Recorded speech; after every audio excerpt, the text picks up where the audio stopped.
You're watching E.T.N, where we don't do news, we just talk entertainment. Share and subscribe. Hey guys, welcome to Entertainment Talk Nation. This is Rob.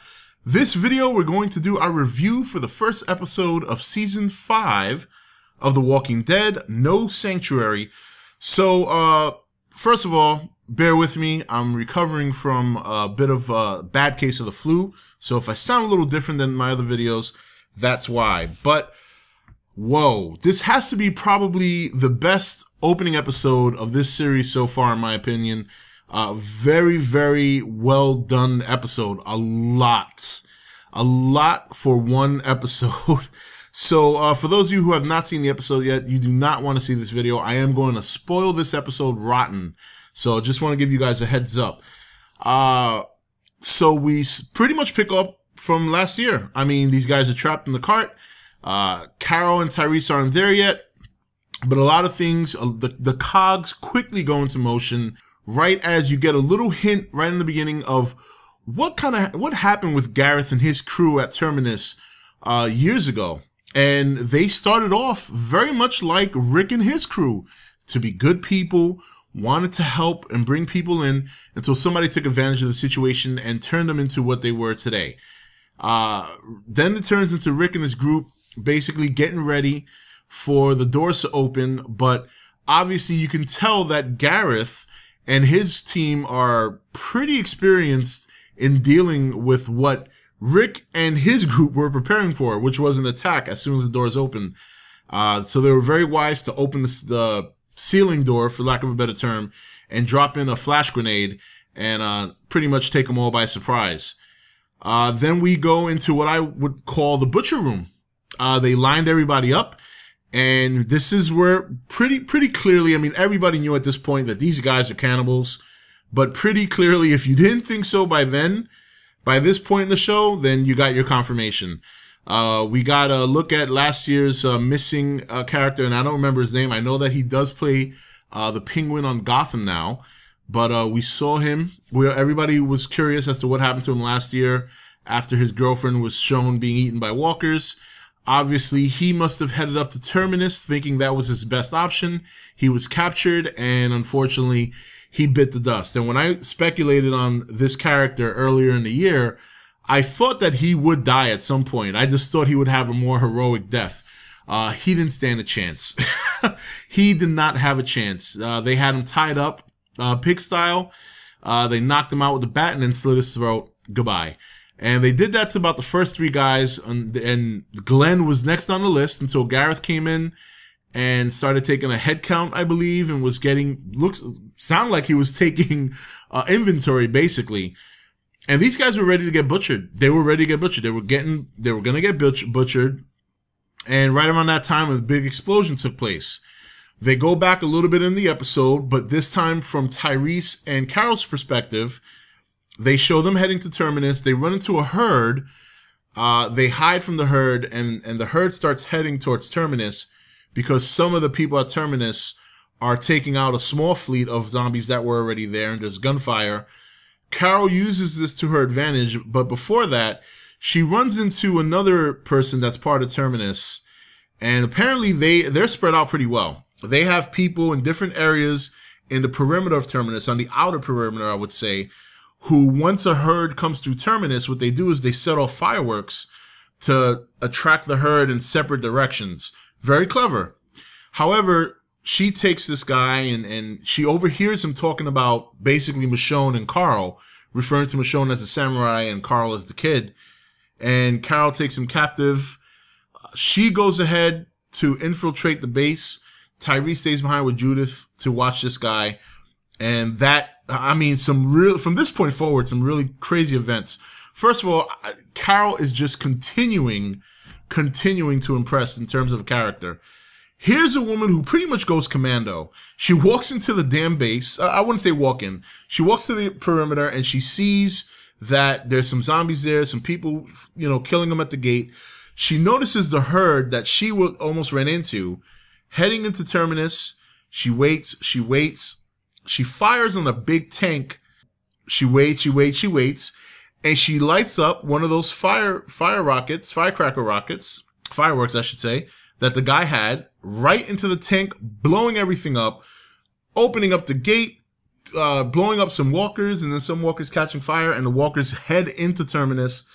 At this point, they flash back to Gareth and the crew inside the butcher room, and this is kind of where the episode catches up with itself. From that point forward, it's just all about escaping and taking out as many walkers as you can on the way out. Rick and his group get together. I don't want to say all of them. Mainly at this point, it was Bob, Rick, Glenn, and Daryl. They were all together. They head out. They start taking out walkers. And Rick's whole MO is much different now. As they're doing this, you can hear somebody in one of the other containers. And Glenn is all about, hey, let's get that guy out of there. And Rick's like, no, let's just keep going. And then Glenn's like, is that who we are now? That we haven't lost who we are we? And then Rick reluctantly is like, okay, let's let him out. Glenn lets the guy out. Turns out to be a psychopath. He was in there by himself the whole time. He's not threatening. He's lost it. He's got like tattoos on his face, and who knows how long he's been in there. They've just left him there neglected. And he's completely oblivious to what's going on around him, to the point that he just go ahead and gets bitten by the other walker. Another indication of Rick's new MO is when they escaped the butcher's room, they killed the two guys who were the butchers, basically. And when Bob was about to impale their head, what does Rick do? Let him turn. He said Rick would never do that. This is a first. So he's on some new shit. So they're running through Terminus. Meanwhile, Carol is infiltrating the different rooms and different parts of Terminus, looking for anything. And then she comes across Rick's watch. She comes across Daryl's crossbow. And then she comes across Mary. And Mary pretty much initially has her dead to rights, until Carol just pulls off some old Resident Evil Code Veronica style thing, where she drops to the floor and grabs her gun and shoots at Mary and distracts Mary. And then she has Mary dead to rights and starts interrogating her. And then it just got crazy. Mary's there talking or whatever, or, not saying anything. Carol wants to know where they are. Carol shoots her in the leg, and she's like, where are they? And I'm like, this is some real crazy, like Carol is on some other shit. And I love it. I love it. I love it. This whole crew this year, it's going to be different. So finally, after all that, Rick and the crew, they go back to the cart. They get the rest of the team. The rest of the team is fighting their way out. They all hop the fence, head back to Rick's, where he stashed his weapons last year. And Rick's all about going back in there and finishing the job. And obviously this makes a lot of sense, because remember, in the past, when he hasn't finished the job, it's come back to bite him in the ass. Case in point, what happened to Herschel last year with the governor. Never went back to finish the governor. So therefore, governor came back, kills Herschel, they lose the prison. This time he's all about going back there and finishing the job. Which was a big debate until Carol came into the picture. And the first thing that happened is Daryl went and embraced her. They were hugging each other real tightly.